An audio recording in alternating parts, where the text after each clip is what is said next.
Bienvenidos a Ligas Mayores. Hoy vamos a continuar conversando con Alfredo y Lorena sobre los cuidados a los pacientes con mal de Alzheimer. Si recuerdan, bueno, Alfredo es licenciado y magíster en neuropsicología y Lorena es doctora en psicología. Ambos trabajan desde hace varios años con la problemática de la demencia y los dos trabajan en una institución llamada ALMA, que es Asociación Lucha contra el Mal de Alzheimer. Son dos expertos, autorizadas opiniones en la materia, y vamos a seguir conversando entonces acerca de consejos de cómo tratar a las personas con demencia y cómo los familiares y los cuidadores pueden mejorar el bienestar del paciente y de la familia. Muchas gracias, Alfredo y Lorena, por acompañarnos. Gracias por haber nuevamente invitado a compartir este momento. Hay que tener en cuenta que con el progreso de la demencia, el lenguaje es una de las funciones que se va afectando, principalmente en lo que hace a la comprensión y a la expresión en el lenguaje. Entonces, estos son dos aspectos que van disminuyendo su eficacia. Y además de los comportamientos que van cambiando, que has mencionado tú y ha mencionado Lorena, también en realidad cuando progresa la enfermedad se van confundiendo algunas cosas y empiezan algunos peligros, ¿no? Van olvidando de repente cerrar la llave del gas o confunden las dosis del medicamento. Los materiales de limpieza podrían consumirlos. ¿Cómo se hace para que cuando llegamos a esa etapa podamos prevenir accidentes o riesgos para la persona que sufre Alzheimer? A medida que la enfermedad va progresando, la capacidad de manejarse autónomamente va disminuyendo. La persona empieza a tener alguna dificultad para vestirse, para bañarse. En general, lo que conviene es, diríamos, en principio, simplificar el hogar. Si hay, por ejemplo, muchas camisas o muchas blusas o muchos pantalones, eso puede resultar una dificultad a la hora de elegir qué ponerse. En relación, por ejemplo, a los medicamentos, a los envases, bueno, también dejar solo lo necesario en el baño que usa la persona. A veces se pueden poner etiquetas o carteles que identifiquen qué es, si es shampoo, si es jabón, ¿sí? En el caso de, por ejemplo, los elementos de limpieza, lo que se sugiere es que si pueden representar algún peligro, hay que apartarlos, ¿sí? Ponerlos en un lugar seguro, para evitar, por ejemplo, una intoxicación y que la persona confunda un elemento de limpieza personal con un elemento de limpieza de la casa, que puede ser, digamos, corrosivo, por ejemplo. También, por ejemplo, apartar todo lo que pueda ser peligroso para la persona. Por ejemplo, cuchillos, o tijeras, o filos, con los que se pueda cortar. Alfredo, ¿y cuál es el momento en el que la persona con Alzheimer debe dejar de conducir o manejar carro? Bueno, esta es una pregunta que aparece frecuentemente en las consultas por parte de los familiares, fundamentalmente. A veces ocurre que la persona misma se da cuenta que ya no está, diríamos, como en óptima condición para manejar, porque, bueno, el tránsito se complejizó en la ciudad, y la persona por sí misma decide dejar de manejar o va como evitando hacerlo. En otros casos, debido a que en general son personas que han conducido desde hace muchos años, tienen como muy, digamos, incorporada la práctica del manejo, y realmente les cuesta mucho reconocer que están como disminuyendo en esta capacidad. Entonces, acá, digamos, hay que empezar a hacer un trabajo, podríamos decir, de persuasión o de convencimiento con la persona, hablando con ella fundamentalmente, diciéndole, bueno, me parece que por ahí tendríamos que empezar a pensar un poco qué vas a hacer con esto de conducir el auto. Yo veo que hay algunas situaciones que pueden resultar peligrosas o que pueden resultar complicadas, tanto diríamos para vos como para otras personas. O sea que una de las vías es la persuasión a través de la palabra y de que la persona pueda llegar a reconocer que puede haber acá alguna dificultad. Pero aún así hay veces que la persona no admite esto, ¿sí? Entonces, otra posibilidad es transmitir este mensaje a través del médico de cabecera, que puede ser el clínico, que puede ser el neurólogo, ¿sí? O que puede ser, en algunos casos, el psiquiatra, que le diga, mire, usted tiene que saber que no puede manejar mal, ¿sí? Porque tiene peligro para usted o tiene peligro para otro, ¿sí? Y en caso de que esto no resulte, bueno, hay que recurrir, digamos, como a estrategias, diríamos, más directas o más efectivas, como, bueno, sacar las llaves del vehículo donde habitualmente están, para evitar que la persona salga, o decir, bueno, vamos a salir, pero voy a manejar yo te acompaño, o manejo otra persona. Es decir, si la persona no logra resolver esto por sí mismo, bueno, hay que intervenir de otra manera, porque, digamos, las consecuencias pueden ser muy severas, tanto para la persona que conduce como para otras personas que están en la calle. Preguntándoles de repente a ambos sobre cuáles son buenas prácticas o buenas rutinas que contribuyan al bienestar de las personas con Alzheimer. ¿Qué nos dirían? Bueno, una persona que tiene demencia tiene dificultades cognitivas, pero eso no quiere decir que no pueda seguir haciendo muchas cosas y hacerlas bien. Entonces es importante mantener hábitos de vida saludable, que pueda hacer actividad física, que pueda caminar, si tiene una bicicleta fija, tratar de que todos los días pueda hacer unos minutos, no mucho, pero un tiempo limitado de actividad que favorezca todo su cuerpo, sus músculos, todo su organismo, y para eso también hacer que la actividad sea divertida. Uno lo puede acompañar en el hacer estas actividades, puede ponerle música para que haga la actividad al ritmo de esa música, podemos ponerle videos de personas haciendo gimnasia para que pueda la persona hacerlo mirando el televisor, ¿sí? Eso es una manera, la actividad física.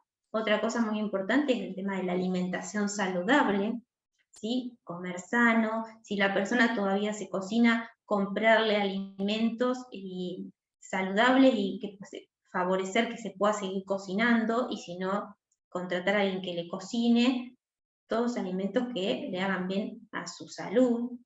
Después es importante que pueda compartir con los niños, con los nietos, porque pueden hacer juegos, entretenerse, y de esa manera usa la memoria, la atención, ¿sí? Y le va a hacer muy bien a su ánimo. También las mascotas son una gran compañía para una persona mayor, porque va a tener que cuidarla, además le va a dar afecto, va a tener que estar atento a qué necesita esa mascota, entonces eso también es muy importante. Las salidas, poder programarle salidas, paseos, y siempre anticiparnos, ¿no? Anticiparnos de que lo vamos a llevar y tratar de mantener la rutina que decíamos. Si siempre lo saco a caminar, tratar de que siempre sea en el mismo horario, ¿sí? Todos los días, no sé, a las 10 de la mañana vamos a caminar, y anticiparle vamos a ir a comer a un lugar.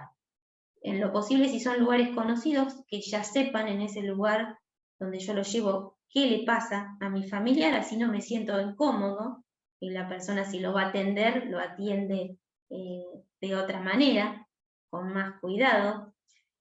Además de las salidas, lo que es actividad cognitiva, como por ejemplo hacer talleres, juegos, leerle, todo lo que tenga que ver con estimular su cerebro, eso es muy importante.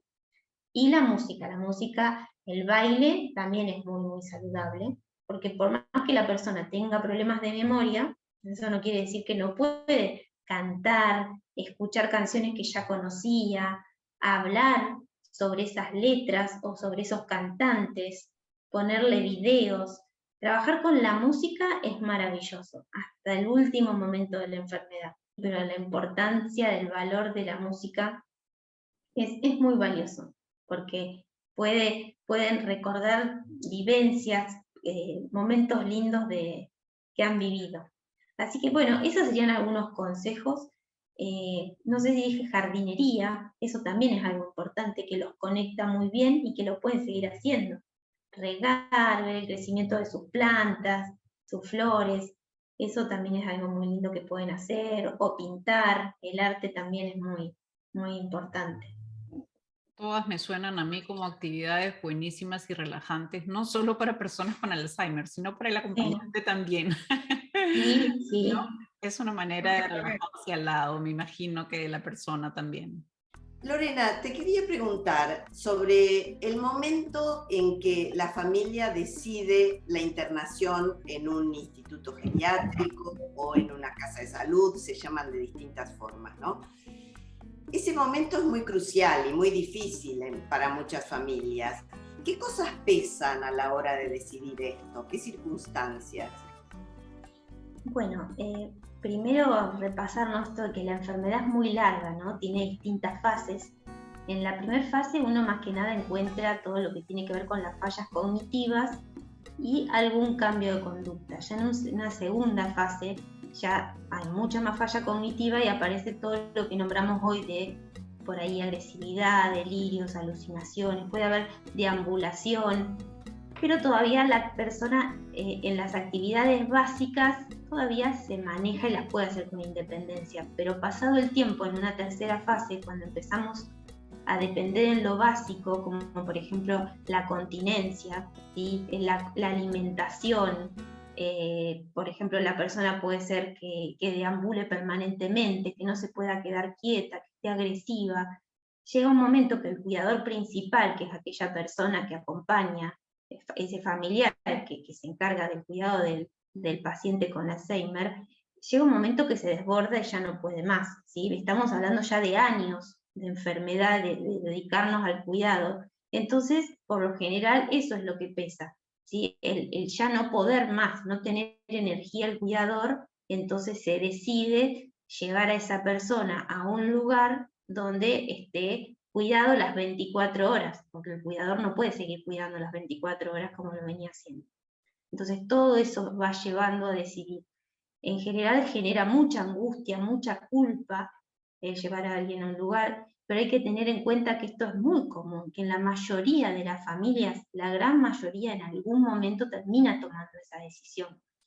Nosotros desde los grupos de apoyo a familiares es un tema que se trabaja, pero no es que lo alentamos a hacerlo al principio, pero llega un momento cuando uno ve que la familia está tan desgastada, el cuidador está tan estresado, que a veces es necesario, ¿sí? Y bueno, lo que hay que tener en cuenta es que esto es muy común, que a la mayoría de las familias llega un momento que tienen que tomar esa decisión. Y eso va a llevar a que descanse el cuidador, que tenga paz, y tener en cuenta que el paciente donde esté va a estar cuidado las 24 horas. El tema es seleccionar el lugar, ¿no? Entonces, cuando llegue ese momento, hay que consultarlo con toda la familia, consultarlo con profesionales. En nuestro caso se trabaja mucho con el grupo de familiares, ¿sí? El grupo de autoayuda, de apoyo, ayuda muchísimo a la hora de tomar esta decisión. Entonces, tratar de ver qué información hay, qué lugares, cómo son, por eso es tan útil los grupos, ¿no? Porque siempre otros pares van a contar su experiencia, sobre todo decirte a qué lugar no ir o qué lugares son más recomendados. Y después, bueno, hacer una cita con distintos lugares, que uno vea y tratar de tener una entrevista y conocer de qué manera trabajan, si los profesionales, si la gente que trabaja ahí tiene formación en el tema, ¿sí? Porque no es lo mismo cuidar a cualquier adulto mayor que a un paciente que tiene demencia. Entonces, ver si el personal está capacitado, ¿sí? Y ver, también uno cuando llega y ve el lugar, ve cómo están las otras personas, en qué estado están, cómo están vestidos, si están higienizados, qué comen, qué actividades recreativas hacen. Entonces, ir con una lista desde la casa, ya llevar una lista de preguntas para hacer a la hora de que tengamos una entrevista, porque somos nosotros los que vamos a seleccionar el lugar. Entonces es muy importante ver qué es lo que se ajusta más a las necesidades de la persona y de nuestra demanda. También saber qué tipo de atención médica tiene, con qué frecuencia, si hay enfermeros, si hay médicos, qué servicios hay, porque eso también nos va a dejar tranquilos. Porque siempre el cuidador principal, recuerden que siempre piensa que únicamente la persona la puede cuidar él, como él no lo va a poder cuidar nadie. Entonces siempre la expectativa y el deseo es de que encontrar el lugar ideal, que es muy complejo de encontrarlo. No es fácil. A veces después uno tiene que bajar las expectativas, pero al menos asegurarnos que estén las necesidades básicas cubiertas, que la persona la estén tratando con afecto, con cariño, que las personas que trabajen ahí tengan formación en el tema. Eso es muy importante.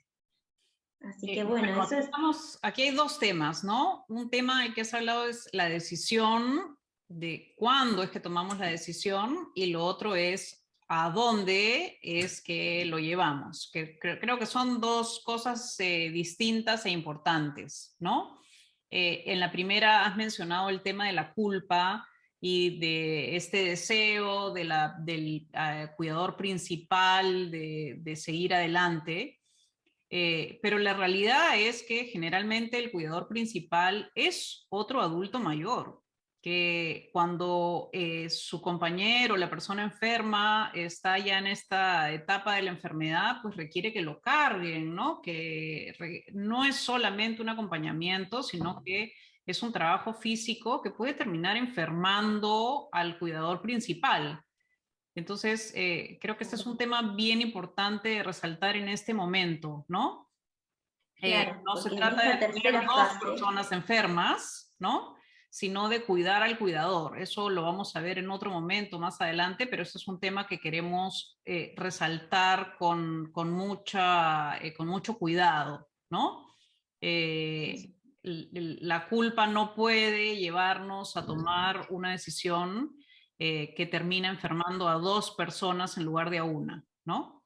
Y en eso los hijos tenemos que estar, si es que uno de los padres es el que está enfermo, tenemos que ser muy proactivos en poner la línea a veces y darle a la mamá o al papá que no está enfermo, decirle ya, o sea, ya no puedes hacer más, ¿no?